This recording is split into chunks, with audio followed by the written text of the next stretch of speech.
one. And it's your man, DJ Seiko, doing the fly guy thing. And I tell you, I have some really important people tonight.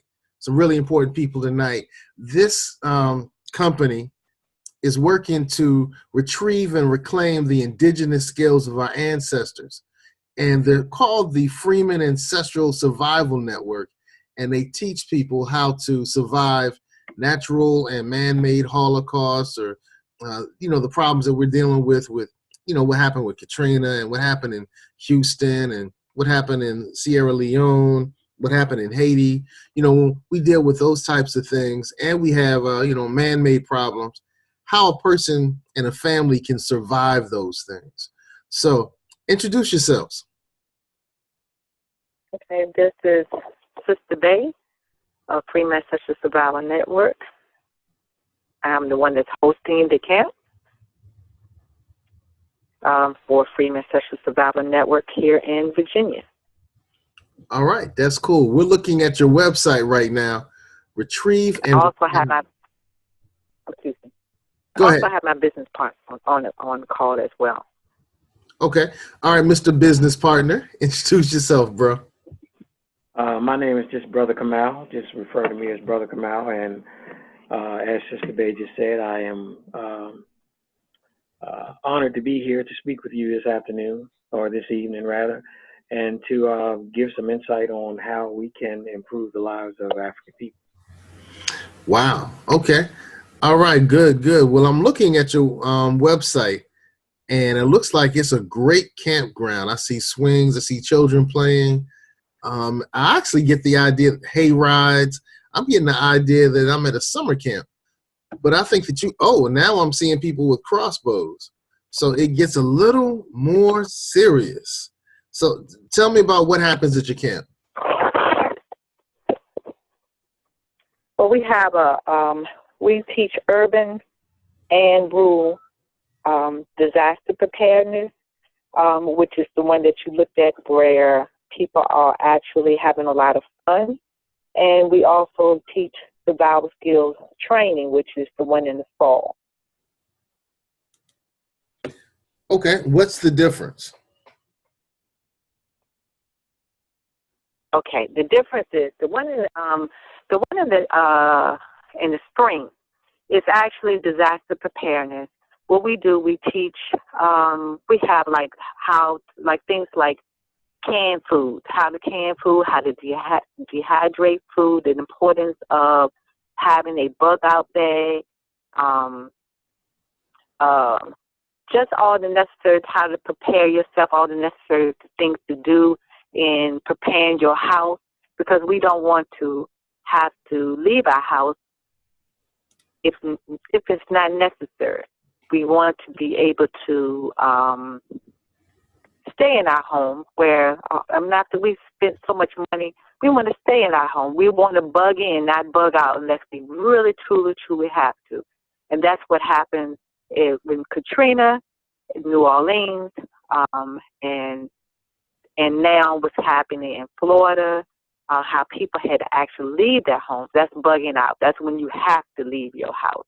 But you want to be able to stay in your place to stay as long as possible. So we teach disaster preparedness, and it's a fun camp, and it's for all ages. It doesn't matter whether you're old all the way to young. You can even bring your baby with you. You can bring a trailer. You can bring your your camper. You can come for 1 day, 2 days, or 3 days, the whole weekend if you would like. Everybody's having a lot of fun. It's fishing out there, volleyball, basketball, all those things like that. And it's on the African descent land as well. So, but at the same time, we're having disaster preparedness workshops constantly. Brother Kamal, would you like to add on to that? Sure. So with some of the classes that we have for the disaster preparedness, we cover a myriad of different things. We cover actually planning out and raising your garden. We do water conservation in terms of trying to go over the different areas within a home where people can access water in an emergency. We do movies that are more or less current to the type of situation that we find ourselves in as African people that are of a survival-orientated type of situation, and then we have discussions based on those types of things. Again, Sister Bay said it's a fun camp, so we try to incorporate a lot of serious material in with also some things, because we have children and people who don't necessarily want to be involved with the strenuous portion of a survival-oriented type of situation. We have activities for them to engage in as well. I'm impressed with everything that I see on the website. I'm on your homepage now. I think I want to go to the Fasna Jegna. So tell me about the Jegna. Before we go on to that, we did not explain to you. You want us to tell you about that first, or you would like for us to explain to you I wanted to share that the first camp with you, which is the spring camp. The fall camp is different. Would you like to hear that next? Sure. Or would you like to? Sure. Okay. Tell me about the fall camp. Okay. Now the fall camp is completely different. That's dealing with that's not only dealing with urban. We not only teach you what to do, and when you're in your home, but now that you have to book out, we're going to teach you how to establish a campsite. We're going to teach you how to build a campfire, shelter construction, land recon. We're going to teach you security. How to make sure that your campsite is secure. We're also going to teach you escape and evasion, camouflage. All these are different courses for the fall, and for the survival skills training camp. Physical fitness and self-defense is very important. That we need to know how to not only how to shoot a gun, but you want to know gun safety before you put ammo in your hand. You want to know how to knife fight. We teach knife fighting as well.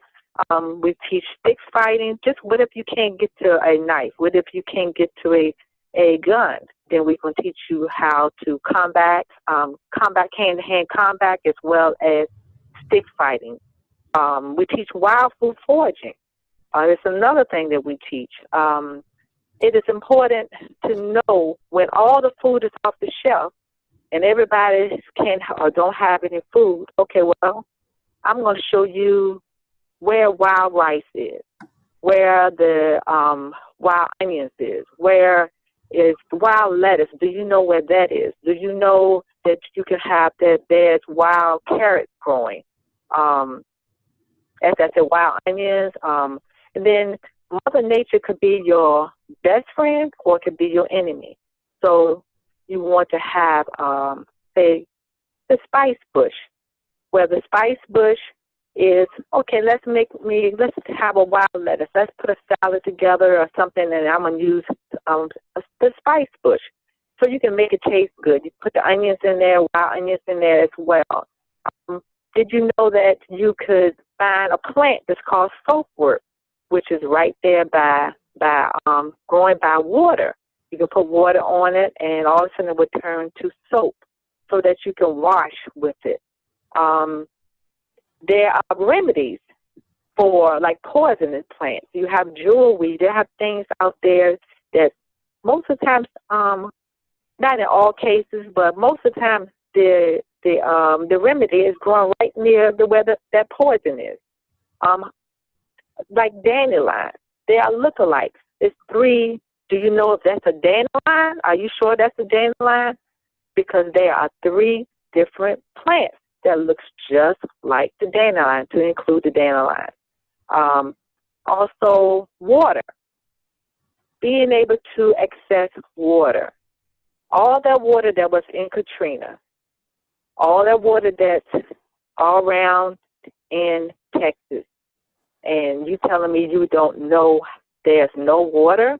Well, we'll teach you how to make the water drinkable, what to do. How can you access water when when you can't find no water, when everybody's saying, hey, I don't know where's water. We're going to show you that. We're going to teach you first aid when you're out of the golden hour. We will teach you how land navigation, how to read a map, how to read a compass, the moon, the stars, can you read the moon? Can you read the stars? What about your watch? What if you don't have a compass? Can you use your watch as a compass?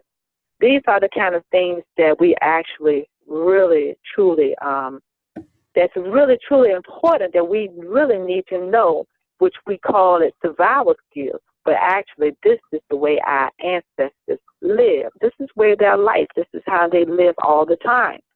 So this is something that we really, truly want our people to know. Kamal, did you want to say anything on that? No, Sister Bay. Looks like you covered the majority of it. Well, I'm blown away because when I look at what's happening in Houston, when I look at what happened in New Orleans and other parts of Louisiana, when I look at what happened in Sierra Leone and Haiti, it looks like many of those people were not prepared for a natural disaster. And it looks to me like you have the solution for our people to be prepared for natural disasters. It seems like a no-brainer to me. Let me make something clear. And there's really no way that you can prepare for a disaster. The only thing that we try to do is to give you some of the things that you can do beforehand, such that if a disaster occurs, it kind of softens the blow that you might take if you didn't have any skills otherwise.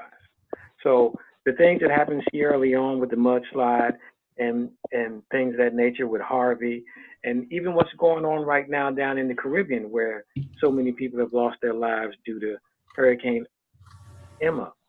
There are things that you can do preemptively to try to help minimize the effect of disasters, whether it be natural, man-made, or otherwise. And the only thing that, speaking for myself, that I believe that we're trying to do at FREEMAN Ancestral Survival Network is to give you another set of tools to use.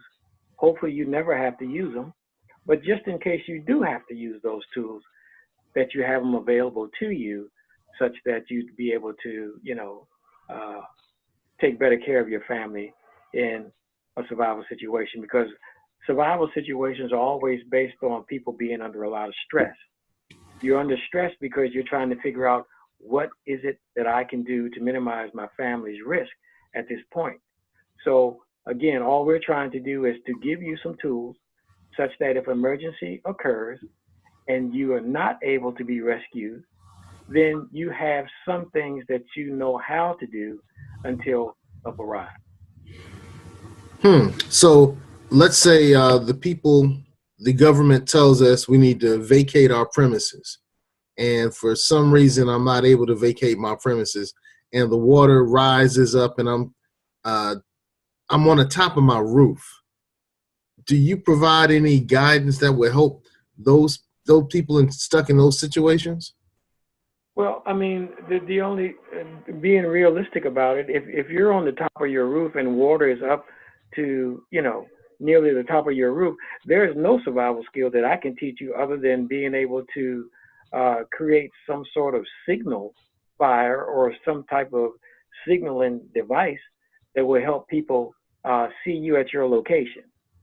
I mean, if you can't swim, if you don't have any type of flotation device, there's really nothing. I mean, we don't want to try to blow smoke up anybody's behind, but the bottom line is, you want to, if you know that the water is coming, then you probably should have left a couple of days ago. You know what I'm saying? If there's no use waiting on a disaster to occur, if someone is predicting that harm is coming towards you, and some people elect to stay, you have that option. But on a practical sense, if you're going to tell me where I live is below sea level, and the water is going to come in 8 to 10 feet, and I'm already living below sea level, then chances are, I mean, if I have the means, and again, this is based on whether or not, you know, I have the means to act. Some have it. Understood. And my option is to leave. Hmm. And Now, it should always be to seek safety rather than to, you know, try to hold on to personal belongings. okay. Yeah. How important? Also, How important are also, DVDs like Goodbye Uncle Tom, Sankofa, 1984, Ma'afa 21, The Road, and Rabbit Proof's Fence? I'm sorry, Sister Bay was about to say something. I didn't hear your question fully. Oh, okay. I was asking about the DVD titles you have listed on your website. How important are those DVDs? Should everybody watch those DVDs, and if so, why? You want to answer that, Sister Bay, or you want me to answer it? you can answer that. And then I would like to also piggyback off of what you had just said about the people being on top of the roof. Oh, okay. Sure. Okay, so all of the movies that we show, are what we consider survival-oriented movies. There's something being said in that movie or something being done that outside of, you know, just being entertainment is useful information. Now, you said The Road. Okay, so in The Road, you have two people walking along on a journey, seeking food. They're going to different places, trying to evade people, cannibals, from actually eating them. So it's more or less a movie that depicts how you make choices, because that gentleman in that movie had to make choices all throughout that movie, which kept him and his son alive up until the point to where he died. Okay. Okay.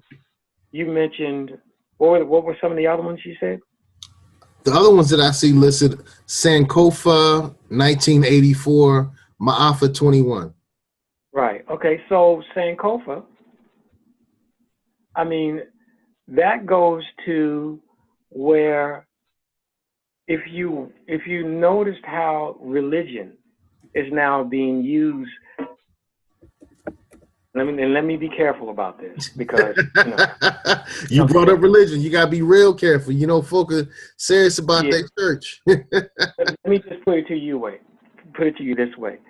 In that movie, you saw how a particular religion was used to Go ahead and say it, bro.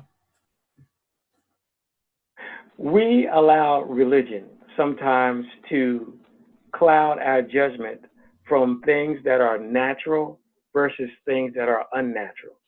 We all have a spirit within us that tells us 9 times out of 10 what's right from what's wrong. Okay. When a religion stops you from seeing that your own family is more important to you than the person who gave you the religion, who told you that your religion that you practice was now null and void and you should worship something else, then it clouds your judgment. And in the end, you see, by the end of that movie, that all of the things that were believed that stopped Joe from doing what he needed to do, it all came to him in the end. But in the end, it's too late. So we allow religion, we allow all these different practices to get in between the fact that we should come together and do the things that are necessary to bring about the liberation of our people. And because we are not able to do that, we're still fragmented, and we're still being attacked from all different angles that we all have to individually try to combat against, and by doing so, we're divided. And that's the reason why it's so difficult for us now to fight off different factions, because we don't feel like we're not doing it as a complete unit. We're doing it as little fractions of units. Right, right. You know what? I remember when the film was released, I used to show the DVD to groups of people, and it was, whoo, yeah. I totally forgot, and it came out around the time the Boys in the Hood came out. So I remember showing Boys in the Hood, and we also showed Sankofa and some other films. One that dealt with Quilombo. We showed Quilombo a lot. So yeah, you're taking me back with this one. I'm gonna have to go to go online and find a copy of that. Sankofa was a really interesting story. Absolutely. Now, Sister Bay, you was gonna say something about the being on top of the roof. I didn't want to speak too long. Yeah, so somebody's on top of the roof. So what should they do, Sister Bay? Right. First of all, you threw two questions. I want to go back to one of the questions you asked, because I want to recognize the person, and I'm saying he has made his transition. The late great Baba Hannibal Afrique, who I must give honor to, who actually trained me and had me, and he is the reason why, who had inspired me to bring this to the state of Virginia. So I start hosting the camps here. I am the founder who started this, and I found out about this with 2005, and so I've been doing about 13 years now. So I want to give thanks, Ashe. So I want to state that it was him, that a family, but because of him, it was a family that was in Mississippi during the Katrina, that only took phase one and basic. And let me state this: there are 5 phases for FREEMAN Ancestral Survival Network. Our original name was called FREEMAN Survival Camp. However, things happened. So there was name was taken. So, but anyway, so we are now going by FREEMAN Ancestral Survival Network. And as I stated before, these are what we call survival skills. It's actually the way our ancestors lived every day. So, so what I'm saying is that this family did everything that we told them to do. Instead of going to the dome where women were raped, where there was no first aid, where the government didn't really care about you, because as you saw that FEMA didn't even come and bring water to how much they were begging for water. Look how long it took them to get any help. However, if they had the skills, they wouldn't have even went to there, and they would have known what to do. So this family did know what to do, and as Kamal said, if you don't leave when they tell you, when you know, okay, I need to leave, okay, and you stop. This family happened to choose not to leave. They chose to stay, where they had things. They had water. They had stored things in their attic. They had things stored in their home, and so they took it up to the attic, up onto the roof. How do I know this? Because the late great Baba Hannibal Afrique sent a letter after he got the letter from the family who survived the Katrina. He emailed it to all the people, all alumnus who has ever came to his survival camp in Gibson, Mississippi. And so I happen to have a copy of it. So, and I'll be more than happy to share it when people come to our camp. I always share this, and I share the letter so for proof, so they can see it. But this was they did all of this just from taking phase one basic. they had the grandmother up on the roof as well. So they had their bug out bag, which is, some people call it their go bag. The bug out bag, your needs to be, you can have one by your bed. You can have one at the front door, at the back door. You can have one at work. I recommend one at work. I recommend one to have in your automobile. You know, and you want to switch up the clothing, you know, whether it's winter or when it's cold or whether it's hot. It's very important that you have these things. Phase one, basic. You don't, you know, we're not gonna just throw you out in the, you know, we're not gonna throw you out in the woods. So you get to come, you get to bring your tent, you get to bring your own food, like just instant food, things that you can eat quickly, like instant potatoes, or instant oatmeal, or canned food, dehydrated food. You're gonna bring something out there that you can eat, and you're gonna bring your tent, and you're gonna bring your sleeping bag. You're gonna bring all of that. That's basic. So you're gonna crawl before you walk. Then you're gonna move up to. Then when you come back the following year, or you come back to another survival skills training camp. Because we're talking about, we are going to start having it twice. Right now we only have once a year. We're going to start having twice a year. So that's what I'm saying. So whatever one you end up coming to. So when you come to the next time, you're going to come and take phase one advanced. As long as you're comfortable, you can take the same phase as many times as you want to. Because by the time you get to phase two, you're going to regurgitate everything that you have learned. So you're going to spill it back over to me. You're going to tell me. You're going to basically show other people what you know. You're going to teach phase one. You're going to show them some things. You're going to demonstrate what you know in front of basic, phase one, basic, and advanced. You're just going to show them. You're not going to be really teaching. You're going to show everybody what you have learned so that we know that you're ready. The reason why it's so important that we know that you're ready, because now we know that you're serious, because you're going to now move to phase three. Phase three is where we just drop you out in the woods for 3 days and 2 nights, and you have to survive. And when we come back on the third day, right, we'll come back and see if you're still alive. Well, you know, I kind of went through that training with not as deep as yours. I did I'm not gonna say survival training, but when I was young, I was involved in a camp where we stayed out in the woods for a week.